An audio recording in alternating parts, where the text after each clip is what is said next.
Welcome to my mini blog साथीहरू। यो चाहिँ मेरो फर्स्ट मिनी ब्लग रहेको छ, मैले भोइस कभर गरेको।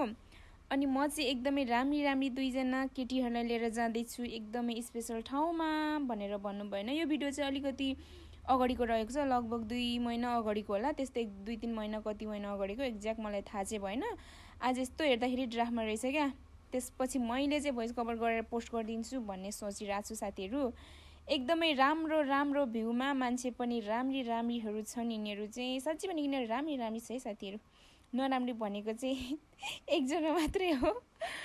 अनि यिनीहरू चाहिँ पुरा च्यालेन्ज गर्दै रहेछ है त्यहाँ दुईजना। मलाई चाहिँ डर लाग्छ फेरि यस्तो हरकत गर्न है। अलिकति म चाहिँ अलिकति त्यस्तै टाइपको मान्छे परेँ। त्यसपछि खाजा खानालाई हामी गयौँ त्यहाँ आन्टीको होटलमा।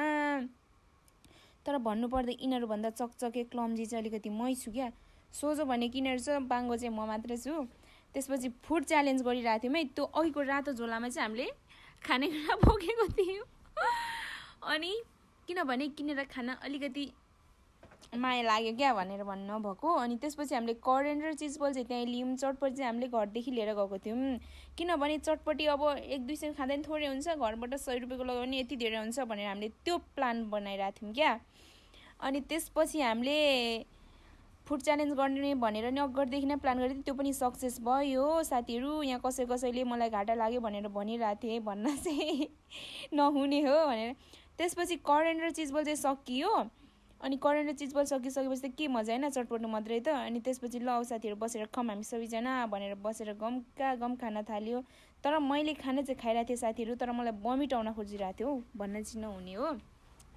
अनि त्यसपछि सल्लाह गऱ्यौँ कि हामी कुन बाटो जाने भनेर। त्यसपछि पिण्डेश्वरी हुँदै हामी चाहिँ दन्तकाली बाटो गयौँ। दन्तकाली मन्दिर पनि पुगियो। त्यसपछि साथीहरू हामी पुगियो यो बल भएको ठाउँमा।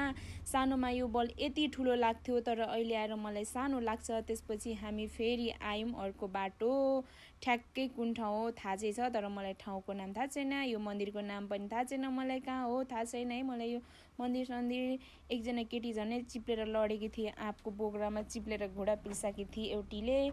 जाँदै चाहिँ हामी यो बाटो गएको, आउँदै चाहिँ यताबाट आयौँ है साथीहरू। रात पनि परिसकेको थियो। हस् त बाई बाई मेरो मिनी ब्लगमा हजुरहरूलाई।